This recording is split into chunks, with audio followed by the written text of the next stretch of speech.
శ్రీవాణి వచ్చి break and stock చెప్పులండి. ఈ చెప్పుల రఫ్ అండ్ టఫ్ వాడుకొని చెప్పేదన్నా ఉంది అంటే ఈ కంపెనీలో ఇదే చెప్పండి.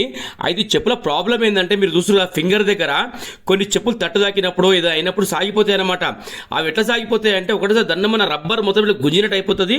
అది వేసుకోవడానికి అనుకూలంగా ఉండదు, ఒకటి లూజ్ అయితే టైట్ అయిపోతుంది. ఇలాంటి వర్క్స్ మనం చాలా చేసినామండి. మీకు క్లారిటీ కోసం వీడియో పెట్టడం జరుగుతుంది.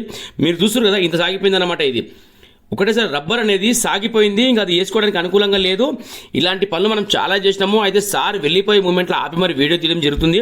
సార్ కూడా గండిపేట నుంచి తీసుకొచ్చారు మన దగ్గరికి. ఇది చూస్తారు కదా, ఇది రెండు కూడా తీసినాం మనము. తీసి రెండు కూడా కొత్తగా చేయడం జరిగింది. చూడండి, అసలు 1% కూడా డౌట్ రాదు ఎవరికి. 100% వర్క్ అయ్యింది. ఇది రిపేర్ అయిందని డౌట్ కూడా రాదండి, అంత ఎక్సలెంట్ వర్క్ అయింది. ఇది మీరు చూస్తారు కదా, ఇలాంటి వర్క్స్ ఏమైనా సరే మన దగ్గర అవుతున్నాయండి. మీరు తీసుకురండి, చేద్దాము. కానీ ఏదేమన్నా సరే ఒక టైం ఇవ్వాలి. మీరు అప్పటికప్పుడు పనులు మన దగ్గర కావు. సార్ కూడా గండిపేట నుంచి తీసుకుని రావడం జరిగింది మన దగ్గరికి. 4 days టైం అడిగినాం సార్ కూడా. 4 days తర్వాత చేయడం జరిగింది. ఇక సార్ వెళ్ళిపోయే మూమెంట్లో నేను పిలిచి మరీ సార్ ఒక పని చేద్దాం సార్, చాలా మంది ఇలాంటి కస్టమర్స్ మన దగ్గరికి వస్తారు, నేను చెప్పలే అందరికీ ఎక్స్ప్లెయిన్ చేసినట్టు సరే అని చెప్పి సార్ దగ్గర చెప్పులు తీసుకుని వీడియో చేయడం జరుగుతుంది. ఇది మీరు చూస్తారు కదా, పైన బటన్ కూడా మనకు కంపెనీ బటన్ వచ్చిందండి. అసలు అది 1% డౌట్ కూడా రాదు రిపేర్ అయ్యిందని. మళ్ళీ హ్యాపీగా మళ్ళీ 1 year వాడుకోవచ్చు. అది అంత మంచి వర్క్ అవుతుంది మన దగ్గర. ఓకేనా, ఇట్లాంటి పనులు ఏమున్నా సరే మీరు తీసుకోరండి. ఓకేనా, లైక్ చేయండి, షేర్ చేయండి, సబ్స్క్రైబ్ చేసుకోండి. తెలియని వాళ్ళకి వీడియో షేర్ చేయండి.